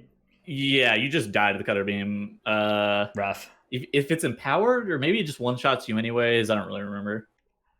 And then she has some tank mechanics that are going to make tank adds, and that gets more powerful as well. Some like AoE splashies and soakies, that kind of stuff that also, that like duplicates and, has other mechanics as it gets more intense also. This fight has a lot of mechanics. I suspect that most of them are not going to do shit. I bet like the fundamentals of this mechanic is click the container to drain the anima, make sure that no container hits 100% anima. And yes, if a container gets all the way full, much like Ajara, you may remember how that goes. It's not pleasant at all. All right, let's move on to the Council of Blood. This one, the dance boss. Yeah, this is one that's gotten. This had the most testing of any boss on raids testing. Yeah. Yes. I don't know shit about this fight anymore. Like they tested it so many times. The dance has gone through several different iterations, and so some were quite bad. Now I think it's gonna be fine. I expect. Basically, you kill one boss at a time, and the others damage on them, they'll full heal. So you kill each boss in an order. I don't think the order is going to be too important on normal and heroic. I forget which order we did on testing. There was one that seemed like best, but they've changed around mechanics since then. So just, I don't know, kill them in some order, and you're gonna be fine. I just don't know much about this boss either because it changes so many times. Yeah. It's really there's a dash that occurs. There are ballroom dancers that cross the room. Occasionally, you get the Scarlet Letter mechanic where somebody gets rooted and sent like to the far side of the room, and you have to like soak the circle. I don't really know too much else about the fight. Squishy goes, all that is gone. So who knows? Never fucking mind, dude. Yeah. They changed the whole. They literally changed the fight so many times that I don't know what is actually part of the fight anymore. It's tough to be sure. Well, I don't know shit about this fight anymore. I'll be honest with you. The Wowhead rough suggestion is Stavros, then Frida, then Nikolaus as a kill order. But again, I expect that several different things will work. It'll be fine. And I expect that this kill order has a good chance of being updated for a new, easiest one for most groups after people pull it a couple times as well. Yeah. All right. So since we don't know too much about that, let's move on to Sludge Fist. Sludge Fist is this one is a lot more easy to comprehend, and it did actually. There was a hotfix recently. The hotfix that nerfed Protection Paladin buffed Sludge Fist as well. Obviously, we haven't pulled it yet, so I wouldn't panic about that or anything. But it's different than buffing a boss after it's already out. But it's worth noting that the numbers on this boss were tuned up recently, so that might indicate that it'll be a nice DPS check / healing check. Yeah, it sounds like the first wall of the raid to me. Like it looks like it might be, yeah. World first guilds will get to with the buffs and be like have to spend a longer period of time progressing on it. Yeah, I think there's definitely a good chance that this will be a boss that takes a while to go down in the Race to World First. I think that there's probably a good chance on Race to World First day one we will see all the others go down, and like Sludge Fist maybe takes 5 hours that day, and then eventually goes down end of day, or maybe goes down on Thursday or Friday or something if it's hard. That would be hilarious if it was like Fed Devourer, where it's just like unkillable randomly. You're just like, why? It's the tuning is always. I really doubt that. It's always tough to kind of guess what mark they're going to hit on that, but that's a Mythic thing, right? On Heroic, it will die on day one on Heroic. I'm ready to make that projection at this time. I have enough information to do that. I think so too. Basically, you're going to get linked to a buddy, and you're going to want to stand on top of them, and the tanks are going to want to stand on top of each other as well, and you're not going to want to stand on top of the tanks because then you'll get hit. So don't do that. And then the boss will target somebody to charge at them, and then you're going to want to stand behind a pillar, and the boss is going to charge and hit the pillar, and it's going to take 100% increased damage for 12 seconds, and that's when you're going to use your DPS cooldown. And it happens every minute, and there's an enrage on the fight at 5 minutes, basically. Yep, and you're going to... There's 4 burst phases, yeah. Yep, this is a good fight for anybody with a 1 minute cooldown. It's also a good fight for anybody with a 3 minute cooldown. Not as good of a fight for anybody with a 2 minute cooldown. Because a 3 minute cooldown, you can do the first and fourth pillar. A 2 minute cooldown, you have to do like on pull and then the second and fourth pillars, and that's less value compared to those 3 minute people. And then a 1 minute person, of course, you can do every pillar and on pull, and you're vibing hard. And then there's also a stomp that you have to run away from the boss, and there's like a little bit of AoE stuff to dodge. But for the most part, this is the closest to patchwork that we see in modern World of Warcraft, except for, of course, in Classic, which came out a couple days ago. Classic where you had actual patchwork. So actual patchwork, yeah. Poggers. What do you think people do with their 4 minute cooldowns on this fight? Use it on CD? Yeah, you want to use it on pull and then on the fourth pillar, I expect. Oh yeah, you could probably line it up with the fourth pillar. True, huh? Yeah. Yeah, okay. That's not that bad. Moonkin has 1, 2, or 3 minute cooldowns depending on what covenant you go. Very nice, yeah. The tough spot to be in is if you're on a X minute 30-second cooldown, and you're just like, why? Why is this like if you're a Demonology Warlock with Summon Demonic Tyrant on 90, or like 2 minute 30. What's Frost? 45-second POF? Yeah, there I think you're probably that can actually probably work out reasonably okay. Pillar Frost is, I don't remember. Can they do a Breath of Cinder Ghost that lasts for like a minute and 10 seconds if they're perfect as well? So that could maybe work out really nicely. But that build is hard to. Actually, I don't think that'll work because you have to run away from the boss as well for a bit, and so there's no way you're going to maintain that breath. Yeah, but yeah, shit that has 1 minute CD like Night Fae. Like Night Fae Fire, Unholy DK is now playing some weird shit where they have damage cooldowns every minute. Stuff like that's pretty solid. Yeah, isn't it possible to remove those chains and like prevent some of those mechanics? Or is it not anymore? I think you can maybe like pre-immune them, but maybe you could pre-immune them. You couldn't immune them off because they just kill both of you, though. Yeah, it'll at least kill the other person if you immune them off. Because when the chains get broken, it's like a big stun and damage hit for the other person. So, do not do that. That's the main thing on this fight is just stand close to your partner and you're fine. All right, Stone Legion Generals is the penultimate boss of Castle Nathria, and this boss has a ton going on. Yeah, there's a lot of mechanics and there's a lot of ads. The main, I don't know, Tettles, what would you describe as the main thing that's going on in this fight? I would make sure that you don't okay, so the Ishkar style, like I don't even know what it is, like a chakram. I don't know what the hell it is. There's a thing that's thrown at you, and you have to like get in a triangle. If you remember Shadow Lord Ishkar, is very similar to the Death Chakram from that. You have to triangle up and make sure to not hit your whole entire raid, otherwise with the bleed. That's probably one of the most important mechanics to understand. Aside from that, I would say that killing the ads and having controlled AoE is really important because whenever the Stoneborn hits 20%, they reduce healing done by, is it 10%? I think that might be a Mythic mechanic, the stuff where the ads do something at low health. I'm not 100% sure. I was looking at the Dungeon Journal yesterday and I thought I saw the Mythic skull next to that one, but yeah, either on Mythic or on the lower difficulties, the ads get nasty at low health and you need to kill them fast and execute. Beyond that, there is like okay, so the the chakram or whatever puts a bleed on people, and you remove it with the crystallize. The tank also gets the bleed that can also be removed with the crystallize, and the crystallize is like this circle. It's like a brown circle that will go on players, and you just like stand in it, and it stuns you for a few seconds, and then removes all bleeds off of you. Yeah, so you want to soak this to split the damage, and also to. So there's the crystallized one, and then there's the pulverizing meteor, right? And those are different. Yeah, yes. The reverberating leap. The reverberating leap is the name of the other one. Don't fucking wipe your raid with that. That's a different circle. So there's like several different circles that you need to do several different things with, and some of the time you're going to want to make sure that you get on top of the raid with the circle, and some of the time you need to make sure you don't get on top of the raid with the circle. And then there's these intermissions where you need to kill ads and return anima to Prince Renethal or General Draven, whatever, one of the good Venthyr guys, so that he can blast the baddies for you. That's going to be hectic. Should be fun. Yeah. And once he charges up with anima, then you get the second phase where you're fighting the other Stone Legion general, and then at the end you fight both at the same time, right? Yeah, and then there's like a seismic ability too, where there are like circles on the ground. I don't know.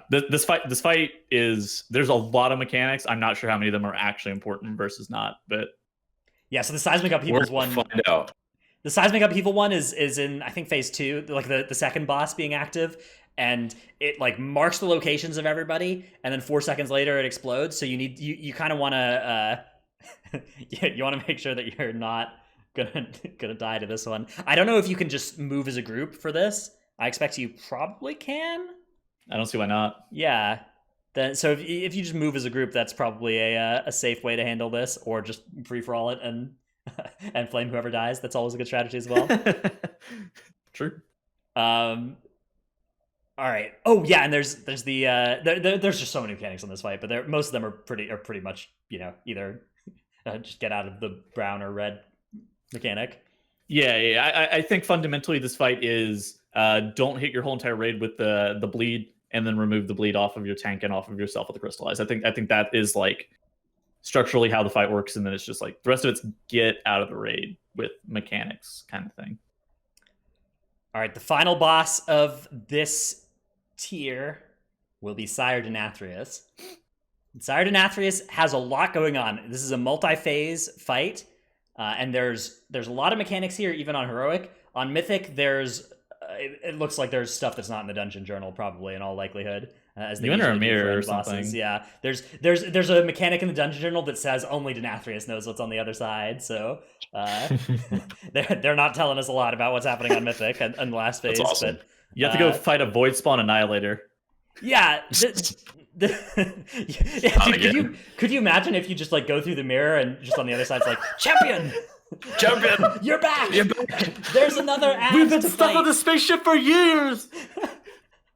But There's still a big ass sword on our planet, and you're in another dimension. Where'd you go?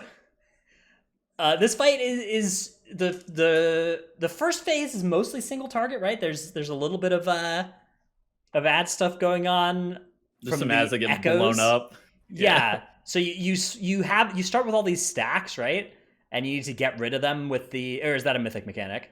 No, that's a heroic mechanic. Okay. It's the Burden of Sin. Right. Yeah. At the beginning of the encounter, all players receive 4 stacks of this, and you need to get rid of it from some of the other mechanics, and some of those will spawn ads. Yeah, you don't have to get rid of them. You have to offset them from other people. Basically, how it works is if you have the same number of stacks as another player, then you're taking increased damage whenever he throws you up in the air. And so you want some players with 1 stack, you want some players with 2 stacks, you want some players with 3 stacks. From how I understood it, maybe it's different now, but very cool. Yeah. So there's the Cleansing Pain, which is a tank frontal, does a lot of damage and removes a stack from everybody that's hit, and spawns an Echo of Sin ad as well. So you can see a little gif of that. And so you do get this like burst AoE moment when that happens. But other than that, it's a single target phase where you're just blasting on Denathrius. And those things, they need to be killed. And that's the way that you drop your stacks. It's also the tank swap forcer, because it does a lot more damage if you don't have any stacks. So you need to have the tank swapping such that whoever is tanking it always has a stack. A Burden of Sin. Once you get to 70%, then you get the first intermission, and this is where it's definitely starting to feel kind of Black Handy, right? Because he's I don't think it breaks the floor yet, right? But It like He does break the floor, doesn't he? is it in He this does intermission where he eventually. breaks the floor? Okay. Yeah. Yes, you go down. Yes. Okay. So Like yeah, make it back to him, and then he blows up the room, right? yeah, Yeah. he like Yeah. pushes you away. You have to get back to the middle so that you can then go down This and guy's start sick. the fight. Yeah, so cool, so I cool agree. looking. Um, cannot wait for this part.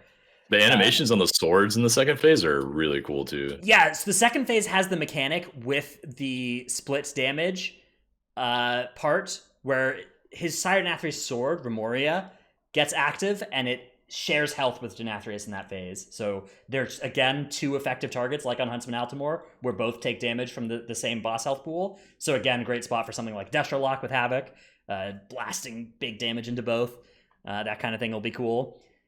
They do need to be, so the sword can be sometimes brought near the boss, and sometimes it's not going to be that possible, but when it is, of course, you're able to cleave. But multi-daughters are definitely going to be vibing. Other reason is because there's also ads that spawn like next. There's like 2 that are next to Denathrius, and there will be one that's like over this gap. Yeah, it's like only range for sure. They can hit that. Maybe you can shadow step to it or something as you melee. can door shadows across if you want to. I don't know how you get back, but Yeah. Because there's like the platforms to the side, and then there's all these. Rumor Like, has it that you can wind rush across as well and gate. ooh. Oh, okay. Gateway, Okay. yeah. Apparently, if you have enough movement speed, you can just jump straight across. I heard that wind rush was enough, but maybe that's just not true. Dude, look at the look at the sword slash animation Yeah, on this that's fight. awesome. That So reminds me cool. of Argus. That the Yeah. swords crossing the room. Although Mhm. here you actually see where they're going to land instead of having to like look at them and guess and predict where they're going to go. Oh, I was referring to the phase. Yeah, like the phase okay. heroic Yeah, phase yeah, too. yeah. of Argus. Yeah, because those do show it on the ground, right? Mhm. Mm-hmm. Kind of an obscure reference for a lot of people, but that fight was pretty similar to this animation. Yeah, I just Boomer. relate everything back to random bosses. Oh yeah, these Ishgar chakra abilities. 3 expansions ago. Yeah. From back Then in there's my like day. the boss AoE that you have to use the mirror to teleport to the other side of the room to get away from him. From Hand of Destruction. That's a cool looking thing. So here's what that looks like, right? There's the boss will like start casting the hand and suck you all in, and then you go through the mirror to get away from him, so that it doesn't kill you. Very cool. This also for the phase here, the boss will if he's like far away from you, he'll kind of do like a Gul'dan teleport to get to his threat target, and just smash him immediately as soon as he gets there. Oh yeah. It's not the same way that Gul'dan worked though, where it's like when 2 people stand on top of each other, he does that. Here it is definitely a similar vibe. So then once you get to 40% health, the phase 3 begins. And this part, there was not much successful testing that got to. This boss was only tested on heroic and normal, and not on mythic. So we don't have any idea what's going to go on here on mythic. But it looks like this is going to be a single target burn with like a lot of hectic mechanics going on type phase. Yeah, I don't know shit about it. Yeah, on don't know mythic either. there's going to be even more unknowns, but on heroic it looks like it's just destroy Sire Denathrius, avoid all the mechanics. There's a ton of other stuff going on, and you want to run away from like how the boss sucks you in, and in phase 2 you could use a mirror to get away from him and take little damage. There's no mirrors in this phase anymore on heroic, and so you just gotta run away from him and try and outrange it when he sucks you in. And there's dots and stuff going on. Reflections that'll start ramping up as this phase goes on that keep doing those mechanics also. So very, very exciting looking phase. This boss looks so sweet. Like, how long do you think the I boss is agree. going to take? Like, how long do you think this mythic kill is going to be? Because we've had like 11-minute boss fights for the past few tiers for into bosses. This fight looks like he may end up being like 7 or 8 minutes. could be. Blackhand wasn't that long of a fight, right? It was Blackhand was 8 minutes. Yeah. Yeah, 8 minutes, which is fairly short. This boss does not have a garbage time phase 1 filler like all the bosses in BFA except for Unot had, where there's just like, hey, welcome to Gahoon, have 3 minutes of killing ads. Hey, welcome to Ajara, have 2 Naga to kill. Hey, welcome to Nizam, have Denathrius 6 has- minutes of Tendies to kill. Denathrius has an enrage on his first room. Yeah. It's like a ground effect. So I agree. This fight may be very hard, but I don't think it's gonna like drag on. I think this is gonna be, a heart pounder all the way through type fight. Love those kind of fights, actually. Dude, it's just so beautiful. The fight, the room is the aesthetic of this whole thing looks so good. Like if you have been avoiding watching much of that fight and you would just watch the GIFs that we showed in this video and that are on this guide, I think you probably are already hyped about this encounter. It's gonna be a good place to spend a couple weeks for sure. Okay, those are the fights of Castle Nathria. That's what to expect. Good luck to everybody challenging that on Heroic and Normal next week. We'll be right there with you, and we'll have, of course, I'm sure we'll learn more, and on our next podcast, we'll talk about what Heroic ended up being like. And next week, we'll talk more about those Mythic mechanics on each of these fights, because there are some sweet Mythic mechanics. All in all, this raid, I am hyped beyond belief for, actually. I cannot overstate how cool all these bosses are. Like, if you just look at this path through the raid, every single boss in testing was either like good or great, or like one of these early bosses, or Council of Blood. And Council of Blood they've kept fixing over and over again. They keep trying to fix, so that might also be sweet. But like all of these bosses have looked good, basically, and the last boss in particular looks like it's going to be an all-time great. So definitely looking forward to this tier. Looking forward to it a lot. Let's talk a little bit about M+, though, because M+ is also opening up this coming week. Now, we're not talking a lot about the dungeons, by the way. Yeah, we're not going to do a dungeon by dungeon. Well, I'm sure we'll have that content all throughout this expansion. But for the most part, we're going to be doing raid stuff this week and next week, and then we'll probably actually take the next 2 weeks off for the holidays and for Race to World first, and then get back with presumably raid and M+ coverage after that. But it looks like M+ is going to open up next week with something like Mythic +6 being the item level cap for that week. So you can go higher than a +6, but you won't get higher from your end of dungeon run. And then we think that a 14 for your Great Vault would be a valuable thing to pick up as well. It's not confirmed yet, and I hope that Blizzard will make a blue post talking about, like, here's what Mythic Plus is going to look like next week. We also don't know the affixes next week. There's several different guesses that people have from different metrics about what affixes we might have. I think almost everybody's thinking it's going to be a fortified week, but there's several different other affixes that people are maybe speculating will be there. So the thought, our current best guess, and again, this is subject to maybe being wrong, is that a 6 next week or higher will reward an item level 197 piece, and 2 pieces if you time the key, 1 piece if you don't.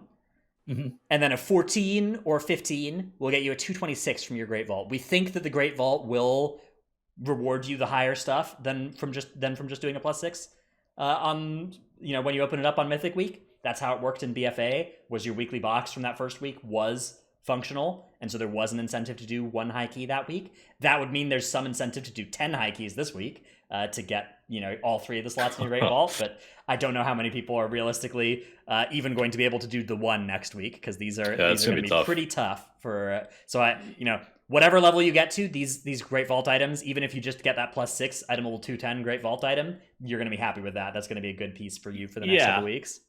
And I mean, a lot of it too is that a lot of people just aren't going to have legendaries. Like, people are delaying crafting legendaries for tuning passes and stuff like that. And like Hall of Fame guilds, like, I would almost recommend, if you're in a Hall of Fame guild, you should probably delay crafting your legendary until a tuning pass comes through to make sure that your shit doesn't get changed. The hopeful thought is that hopefully any tuning they do will be done before Mythic Week, and ideally at the start of Heroic Week, so you can make make safe decisions about which characters to gear through Heroic and which characters or which legendaries to build, and if you need to swap a Covenant and grind up Renown that week. But yeah, it could always happen as late as Mythic Week. So, and it can even happen during Mythic progression, although they really do try to avoid doing it during Mythic progression, during those first 2 weeks of Mythic at least. And then they try and compensate after that. Squishy linked a different table that he said to pull up. Okay. But yeah, I do think the 14s are going to be really rough to do. In general, I think that it is possible, but like, there's like Realm First 15s. I think that a 15 is in the range of like a World First key, but I guess we're going to see how hard it actually ends up being. I think that to do a 14 or a 15, you need beta experience is what I'm estimating. I think that like 10s, 11s, 12s are going to be difficult but doable. I don't think you're going to be able to pug like a 10 though. Yeah, I mean, I think that it's hugely going to be dependent on just what sort of level you're playing on. Yeah. Yeah, I Also, expect the that. affixes. Yeah, that's true. The affixes will be hugely important too. If it's tyrannical, I don't even know. Like, I don't think some dungeons will be doable on 14 early in the week at least. The projection is that the 2 affix combos are likely either bursting volcanic fortified or bursting storming fortified. Those are the 2 that are expected. I think it's I think it's more likely than not going to be the bursting volcanic one, but that's like not I hope confirmed. it's a storming. I hope it's a storming. If it's the fucking please no if it's the storming. fucking Please no if it's the storming. fucking Microsoft storming ranged, one, dude, I'm Microsoft doing a ranged. 12. Yes, I'm doing a 12. I'm doing a fucking 12, and I'm not even going any higher. I don't want to do anymore.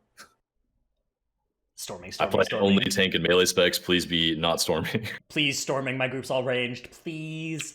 No. It's not like Volcanic's bad either. It's just I want everybody else to suffer. Anyways, yeah, that's what M+ is looking like next week. Don't sweat if you know there's if you're reading like posts, if you're watching streams, if you're watching like world first raiders, they're probably talking about like doing 10 14s next week or 10 15s next week to get this 226. That is not going to be a feasible or something you should even you should punish yourself if you're not able to achieve. You know, if next week you do 110 and then like your 4th best dungeon is a 6 and your 10th best dungeon is also a 6 and you're looking at a great vault loot of like 1 220 piece and 2 210 pieces and choosing between those, you're in great shape. That's a great position to be in. I do not believe that anybody is going to be able to do 10 14s next week. Maybe I will look super stupid for this take, but I am not of the belief that 10 14s are doable.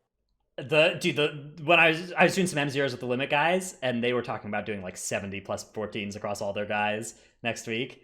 I don't know if it's how feasible it is, but so just to put it in perspective, we were doing 15s at 200 item level without affixes, and it was very difficult and impossible to pug. So yeah.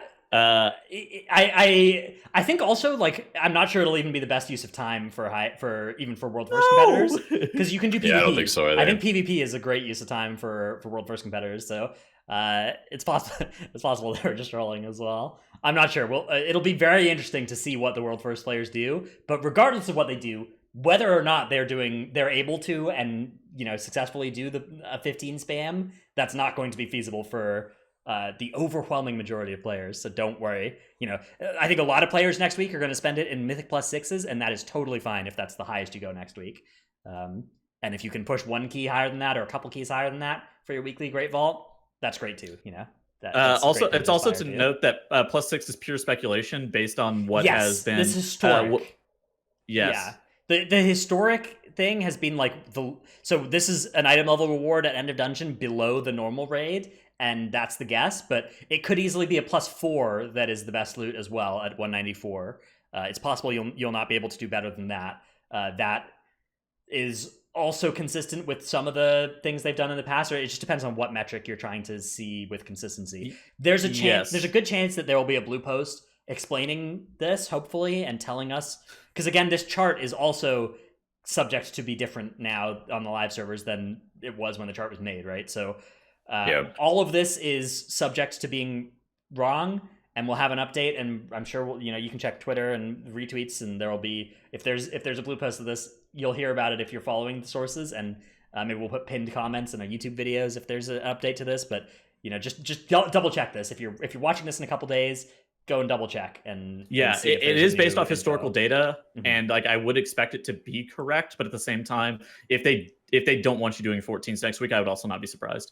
Yeah, so they might cap the Great Vault item at like 220, right? They might just be like, all right, next week's Great Vault is capped at 220, and the end of dungeon run is capped at so do a 10 or something like that. And they don't want people to feel obligated to bang their heads against these 15s. I don't know. It's all speculative. It's all predictions. Our best guess is a 6 for end of dungeon and a 14 for weekly Great Vault, but it is just a best guess, and there's a lot of other possibilities that are close to equally likely. All right, that's our main topics taken care of. We're gonna get to some Q&A, but before we do, let's thank our supporters over at the Patreon. They are Paul Blart, Ma Cop, Soulbinds are just an underdeveloped dating simulator.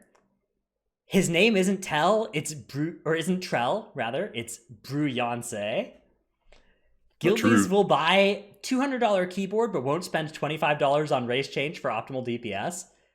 Dude, race changes are like 0.2% damage, doesn't matter. Gopher. New strat, DPS through mechanics, true. King of Skills, Zuko, Ja, I Wish I Was Dratnos' Dino Pillow, Chromed, Seraphicus, or sorry, not Seraphicus. Seraphicus used to be in this spot, and I was so used to saying it, but they're not in that spot anymore. I don't know what happened. Rest in peace. Trekkie, the Marsh Hare, Regulus, Never Nude, Chewy. The real winners of Shadowland disenchant M0 gear to sell mats for 5k each. Dude, that's big money. Those crystals from disenchanting, big money. That's not gonna be true soon, but it's true right now. We all just want to be Bruyance. Ziv XX, Van Heel Inn, Sonara, Dazboot, better Mage Lead than Tal. Brought to you by Dratnos the Excel Wizard, Brad Ceratops, Gino the Boomer, Necris, Revdil. Shadow Priest can pump if you chain pull, just give them a chance. Nevuk, Sinmora, Eevee, Frosty K new meta. Also, Shadow Priest, the chain pulling part, that's not really how they work anymore. That was a BFA thing. They're happy if they're fine if you take a break now. An unnamed benefactor. Take Light of the Protector and Frenzied Regen off the GC. All right, dude, another outdated Light of the Protector, all gone. All gone. Oh, Frenzied Regen could still. Well, more of the glory is still on the GCD, so that still counts. Frenzied yeah, but Regen's it costs you your holy power now. I don't know. I guess it could still go off the GCD and be fine, but I've had a lot less problem with it actually in the Shadowlands version. Wobo's Xenoverse, No Trick. I scheduled a Tettle's Flame.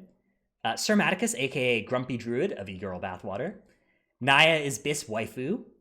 Daimat, Syncope, Gamer Dad in Training. 26, Supra. Hanny is going to pump in Shadowlands.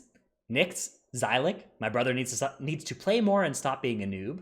Flick from Ascendance, Gallic, Brusif, Chewy, Dratnos routes are Bis. Trell routes now, the new hotness. Dratnos routes are still good.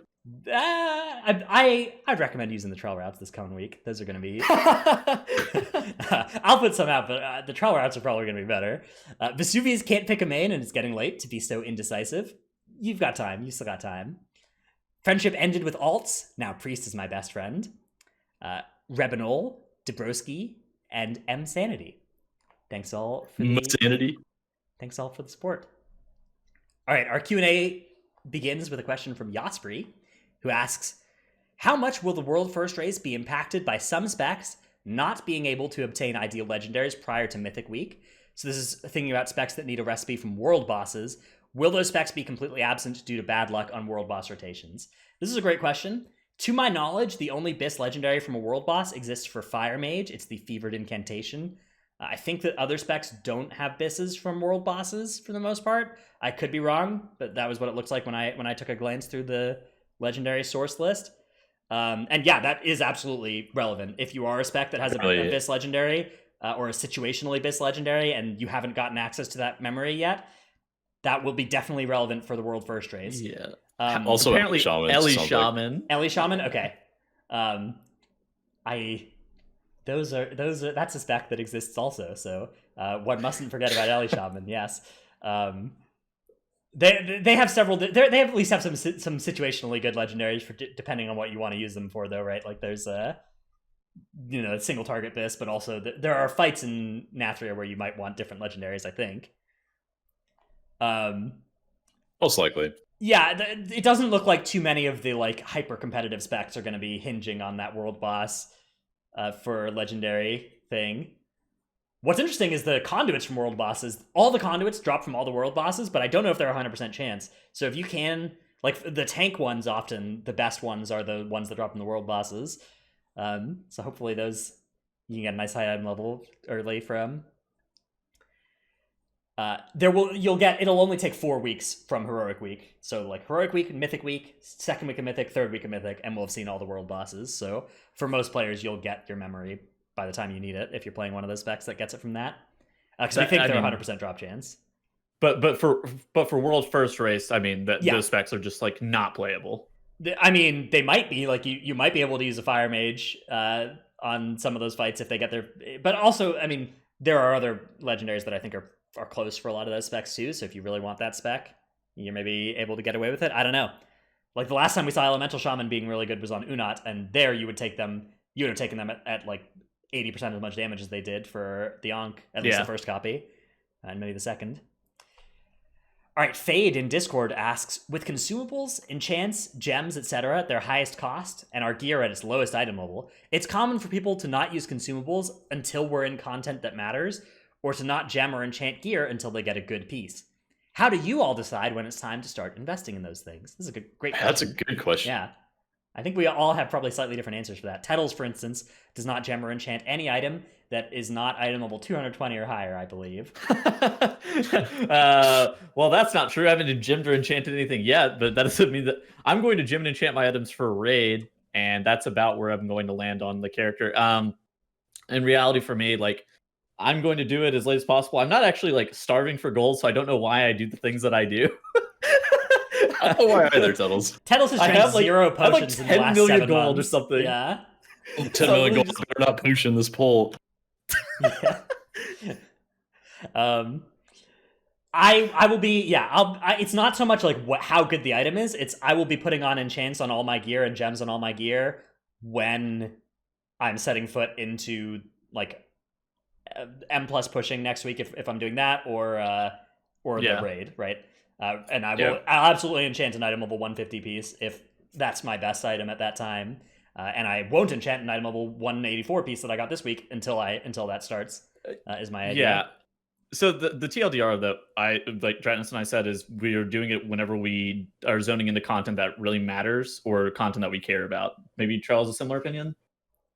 Yeah, my philosophy on it is that if you play this game to do high level PvE content, as soon as it's hard, just start using every consumable possible.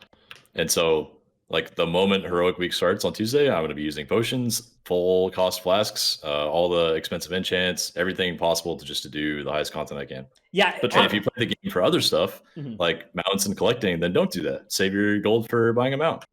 So Trell, I don't find 22s hard or heroic raid. Why am I using consumables? I don't know. Like, I think that's fair, but my take on it is that if I do my best, then it puts less stress on other people and it makes it easier for everyone. I'm looking at Discord right now, and Squishy is typing. There's an ellipses next to his name. I can only imagine this is a Squishy. Interesting DM. Is your guild going to start suggesting that everybody uses consumables in Heroic? They pay for consumables. I'm just stupid, man.